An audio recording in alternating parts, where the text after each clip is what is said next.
Righto, let's hear it. 6.5. Well, 6. 6. So today on inCARnation, something different, a classic car, 1985 BMW M635CSi. Hold on. Yeah? Guys, what are you doing? We're going to drive the Skoda. Yeah, we've got to do a review, mate. We've been in lockdown for 3 months, so we've got to get out and do something. Yeah, well, no, we're doing it today. Where's your camo? Our what? Your cameraman. Oh, yeah. Thought so. Yeah, right. So, today on inCARnation.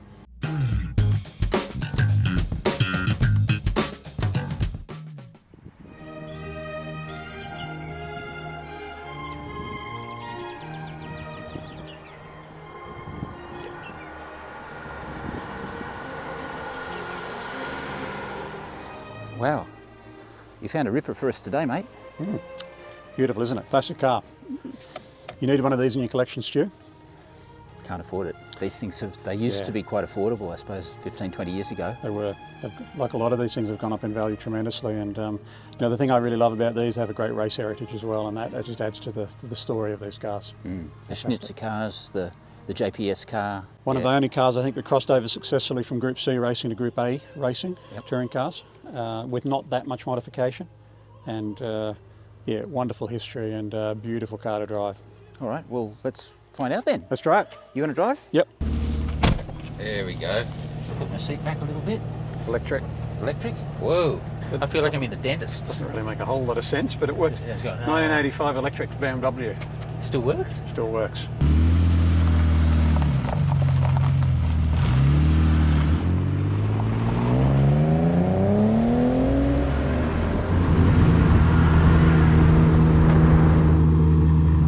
Firstly, can I just say, we're back. COVID, boo. Lockdown, boo. Yeah, well, we've got 3 months of backlog of cars, haven't we? And people wanting us to drive their cars, which is great. It's a nice position to be in. So, you know, I reckon the 1980s and the early 1990s is the golden era. If you want to have a collectible car, whether it's just something for the weekend, then the 70s, not so much. By the 80s, they had air conditioning that worked reliably. And it's just a nice era of classic cars, don't you think? Yeah, I think it was. You know, there's a lot of maybe underappreciated for a while, but I think gaining appreciation. You've got a 5 Series sitting somewhere, haven't you? I've still got an old E34 535, which was sort of the basic engine that's in this car. This is modified, of course. It's pumping out a lot more horsepower, but the 3.5 litre straight 6 BMW, it's just one of the best engines ever built. That's what BMW is known for, isn't it? It's straight 6s. Yeah, absolutely. And BMW, you know, just build such strong cars, don't they? This is a really quality piece of work. It's as solid as anything. This car came from the UK. Yeah. No rust in it, which is pretty good for a UK car. Up at the front, now go like that. Oh, so many buttons, mate. Backrest up. That's better. Everything works, all the buttons work. This has only done 47,000 miles from new. Wow. So it has not done a lot of work. Well put together. What doesn't work is these little orange LCD screens, so they always get bad pixels. You never find a BMW with those little trip computer screens working. I think they stopped working as soon as they came out of the factory. Yeah. Everything else in the car, original dash, they usually crack. As we know with the M635CSi, there were none of these cars ever delivered into Australia, so anyone you see on the road here in Australia is an import. About 5,700 made globally, of which almost 2,000, a third of them went to the USA. This car is really not an M6, although we could call it an M6. They were called an M6 in the US and in Japan. But if you've got an M6, they're actually a slower car than one of these. They're quite a bit heavier. Oh, okay. And they're strangled with those pollution restrictions that they had at the time, and the European cars didn't have that.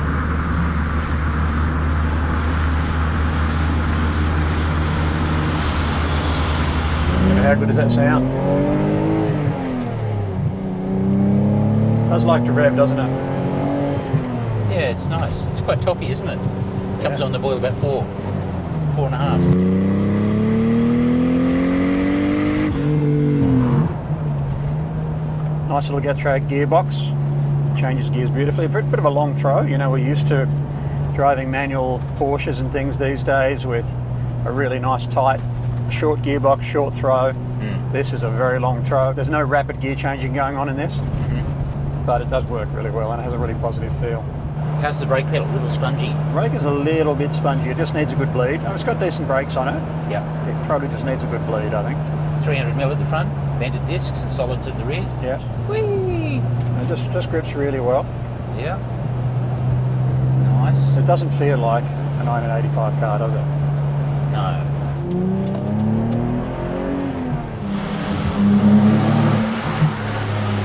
Whee! Let's hear that sweet six.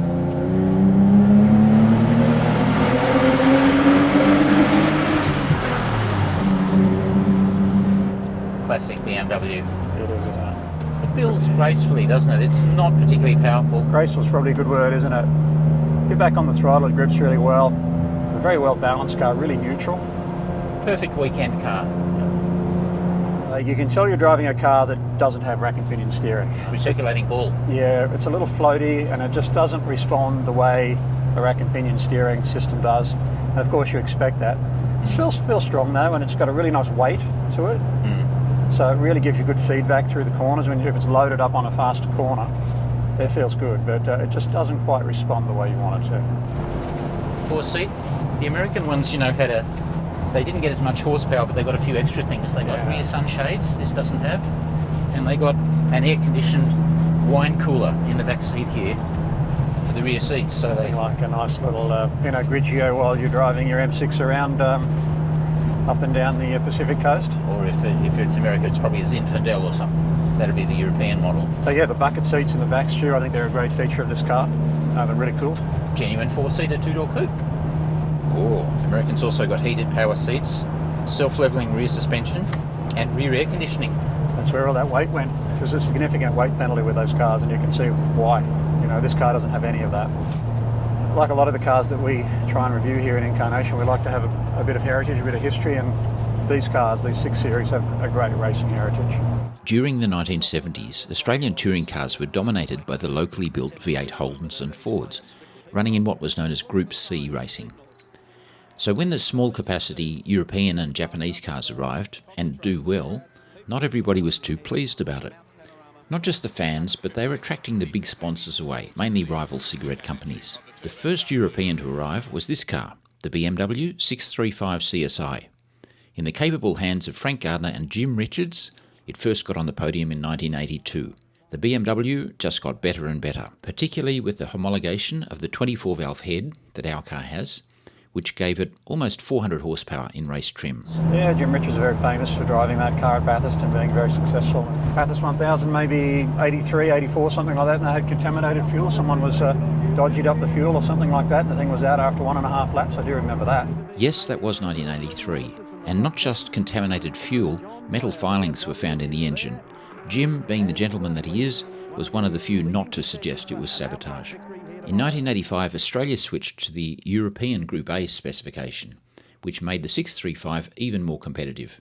I think they took the flares off and changed a few things and crossed over, and was very successful in both those eras. Richards won the Touring Car Championship, winning 7 of the 10 races. So great story, but great cars, and by modern standards, not particularly powerful, not particularly torquey. It's an over-square motor, so it likes to rev, not a lot of torque down low. And it's a 1985 car. It was the price of a 308 GTB Ferrari at the time. Gee. I know which one would have weathered the test of time better, and that's this, for sure. Yeah. But in terms of resale value, probably comparable now. Probably comparable, because these have gone up a lot. Yeah. And they're very rare. Look, I was surprised. I went looking for one on car sales. I found 2. And they're both asking well north of $90,000 Australian. So, like so many cars we're reviewing on the channel, they're just getting really hard to find. Even the garden variety 6C3 or 635, all gone. Okay.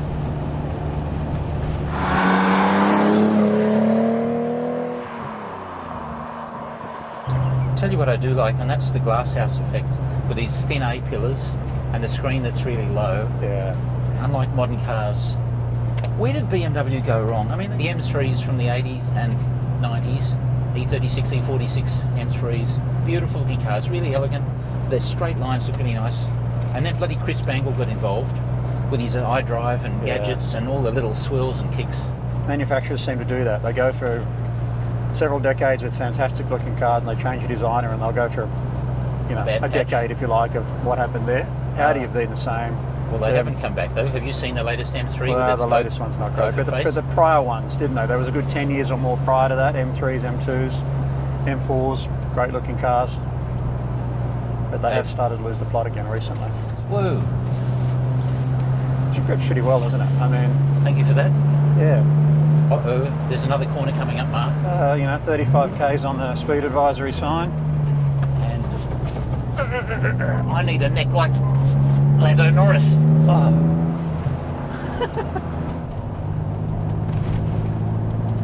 Air conditioning works? Aircon works. That's it's important. a bumpy road. I mean, this car's soaking up the bumps really nicely. It's good. so solid. There's not one rattle or squeak in this car. It's a calm down. Everything's going to be okay. Yeah. Just take your Don't time. rush it. Do you have to wear one of those hats when you're driving one of these? You have to wear one of these hats, yeah. The pedals are set up really well for heel and toe. Like you can do a really nice blip on the throttle. That's one of the things I like. I've thought about that. The pedal positioning's good? Yeah, pedal positioning is great. And you can just give a little roll off the side of the shoe there, a little blip on the throttle, down to second there.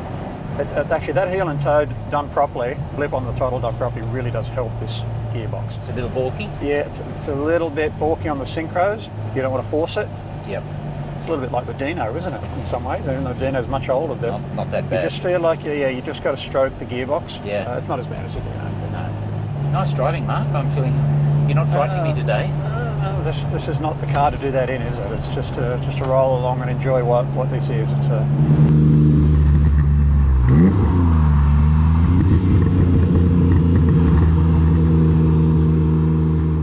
I really like these B-pillars. It's just really nice, that little fluted design. It's a classic look, isn't it? Pillarless, chrome. Yeah. Absolutely. What about them? That's a bit of a giveaway. The standard vehicle didn't have those. These wheels are not original, as you can see, but I think they really set it off. Just a little bit more rubber on the road, and you can really feel that. It just definitely helps with the handling and the turn-in. 255s I saw. Yep, the original shark nose look, as they say. Tiny little A pillars and B pillars and even C pillars. Visibility around the car's fantastic. Yeah. Spoiler on the back, a little bit of downforce there. But yeah, look, just a classic looking car. Typical BMW toolkit, as usual, I imagine. And no doubt, knowing the owner of this car, it's probably never been used.